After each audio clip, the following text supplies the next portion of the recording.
अगर एक साल के अंदर मैं काम और अपनी मेहनत से अपने वार्ड को खुशहाल नहीं कर पाऊंगी तो मैं अपनी कुर्सी छोड़ दूंगी। बड़ा बोल बोलना नहीं चाहिए जब तक वो कंप्लीट ना हो जाए। हवाओं का रुख उस दिन बदलेगा जिस दिन मैं जीत जाऊंगी, उस दिन बोलूंगी कि अब बदल दूंगी जी हवाओं का रुख। कांग्रेस पार्टी ने ही दंगे कराए थे ताकि मुस्लिम संगठन उनसे भीख मांगे, उनकी तरफ बढ़े। मैं अपनी जनता को बड़े प्यार से बड़ी तसल्ली दे के आती हूँ और मुझे जाके दुख भी होता है उनका हाल देख के। मुझमें एक जोश है, एक जुनून है कि उनके लिए कुछ करना है।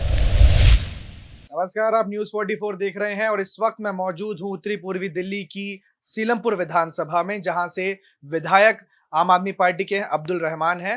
वार्ड चौहान बांगर 227 से एक नया उलटफेर देखने को मिला है। यहां से आम आदमी पार्टी, बीजेपी और कांग्रेस तीनों मैदान में है, लेकिन बीजेपी ने इस बार मुस्लिम कैंडिडेट को मैदान में उतारा है और वो मेरे साथ हैं। सबा गाजी इनका नाम है। इनसे जानेंगे कि किन चुनावी मुद्दों पर ये चुनाव लड़ने वाली हैं। सवाजी, जिस तरीके से भाजपा ने आपको चुनावी मैदान में उतारा है, मुस्लिम बहुल क्षेत्र है, क्या समस्या लेकर जाएंगी लोगों के सामने आप? देखिए, वार्ड वार्ड नंबर 227 चौहान बागर में मुझे भाजपा ने टिकट देके मुझ पे भरोसा करके मैदान में ग्राउंड में उतारा है कि मैं वहाँ की समस्याओं को दूर करूंगी। समस्या ही समस्या है। मैं जैसे पद यात्रा पे जाती हूँ और मैं रैलियों में जाती हूँ तो मैंने वहाँ की जनता से बात भी करी है, रूबरू भी हुई हूँ। सारी मुस्तकिल सारी परेशानियां हैं। बेहाल वार्ड है, वार्ड नंबर 227। इतना तो कहीं मैंने बेहाली नहीं देखी जितनी वहाँ की जनता बेहाल है। वहाँ पानी गंदा है। सबसे पहला मुद्दा सफाई का होता है निगम का। जब आप बेसिक चीज ही नहीं कर पाए हैं अब तक भी। वार्ड नंबर 227 में जो पूर्व विधायक या पूर्व पार्षद रह चुके हैं, उन लोगों ने बेसिक ही काम नहीं करा है अपना अब तक भी। तो बताइए वार्ड में फिर आगे कौन सी बुनियादी चीजें उन्होंने बहाल करी हैं जनता के लिए? मुझे तो कुछ दिखाई नहीं देता है अब तक भी। अच्छा, मैं सबा आपसे ये जानना चाह रहा हूं कि फाइट जो है, सबा गाजी की आखिर फाइट किससे है? क्योंकि इलाके में जो विधायक हैं आम आदमी पार्टी के, हालांकि उनकी धर्मपत्नी को ही टिकट दिया गया अगर मैं गलत नहीं हूं तो, और चौहान बागन वार्ड की बात कर रहा हूं। इसके अलावा जो पूर्व निगम पार्षद है उनकी धर्मपत्नी को वोट दिया गया है।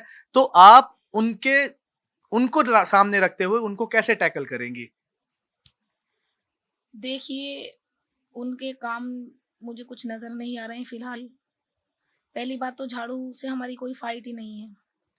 और जो मेरे सामने है, मेरे अपोजिट पार्टी हैं, वो दंगों की बातें लेके सामने आई हैं। दो चार मैंने उनके स्पीच सुने हैं कांग्रेस पार्टी की बात। कांग्रेस पार्टी के बारे में। तो देखिए, कांग्रेस पार्टी ने ही दंगे कराए थे ताकि मुस्लिम संगठन उनसे भीख मांगे, उनकी तरफ बढ़े। जी, ये बात भी जनता को अच्छे से पता है।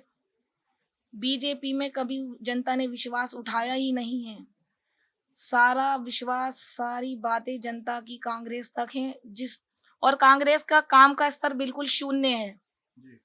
तो मैं यही अपनी जनता को बताना चाहती हूँ कि आपका कोई भी काम नहीं हुआ। जो बुनियादी चीजें होती हैं, जो जरूरतें होती हैं वार्ड में, एक तो सरकारी शौचालय नहीं है, पानी की बदहाली, सीवरों की बदहाली, खस्ता हालत सड़कों में। अगर आप कदम रखेंगे वार्ड नंबर 227 चौहान बागर, तो गड्ढे हैं, आपके पैर भी गंदे होंगे और पैर भी मुड़ जाएगा। मतलब इस तरीके का वहाँ का कंडीशन इतनी खराब है, ये लगाइए कि चलते चलते पता नहीं कौन सा गड्ढा आ गया और पैर गया। अच्छा, मुस्लिम बहुल क्षेत्र है, ऑलमोस्ट 98-99% करीब मुस्लिम वोटर्स हैं, बड़ी जनसंख्या है। बीइंग अ मुस्लिम कैंडिडेट, आपको लोग क्यों पसंद करें? आखिर आपके अंदर ऐसी क्या खास बात है, या आपको क्यों लोग जो है वोट करें? देखिए, मैं उन्हें विश्वास ही दिला सकती हूँ। मैं दिलों के हाल तो अल्लाह भी नहीं जानता है। ये मेरी जनता अब तक जितना भी मैं जाती हूँ और संख्या बढ़ोतरी होती रहती है, मुस्तकिल बढ़ रहे हैं। तो मैं लगी लिपटी बात नहीं करती हूँ, मैं सीधा बोलती हूँ। आपकी बुनियादी चीजें जब आप अपनी आंखों से देख लेंगे। मैंने एक भारी सेंटेंस, एक बड़ा कमिटमेंट उन्हें दिया है कि अगर एक साल के अंदर मैं काम और अपनी मेहनत से अपने वार्ड को खुशहाल नहीं कर पाऊंगी तो मैं अपनी कुर्सी छोड़ दूंगी। ये आपकी कमिटमेंट है कि अगर आप अपनी बातों पर, अपने वादों पर खरा नहीं उतर पाई तो अपनी सीट छोड़ देंगे, आप कह जी, रही हैं? ये मैं कह रही हूँ, मैं सबा गाजी में कह रही हूँ। मैं पहले भी इस बात को अपनी स्पीच में दोहरा चुकी हूँ कि इतनी मेहनत करने के बाद भी अल्हम्दुलिल्लाह, अल्लाह का शुक्र है, मेरे पास सब कुछ है।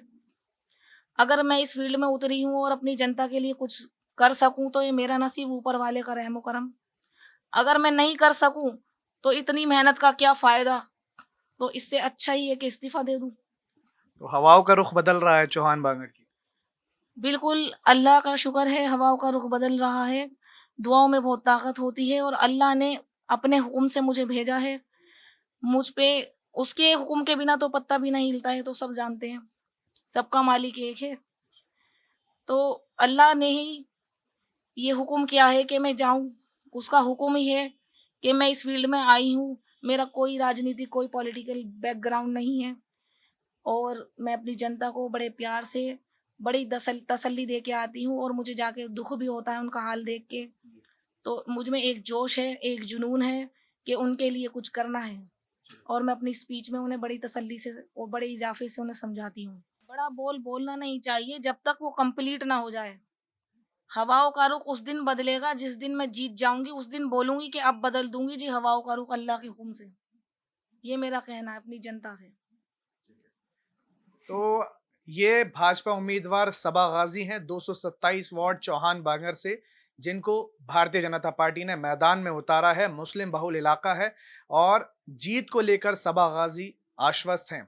अब देखेंगे कि 7 तारीख को जनता इनका कितना समर्थन देती है। मेरे कैमरा पर्सन सहयोगी नीरज के साथ मैं जिब्रान जरार खान, न्यूज़ 44 दिल्ली।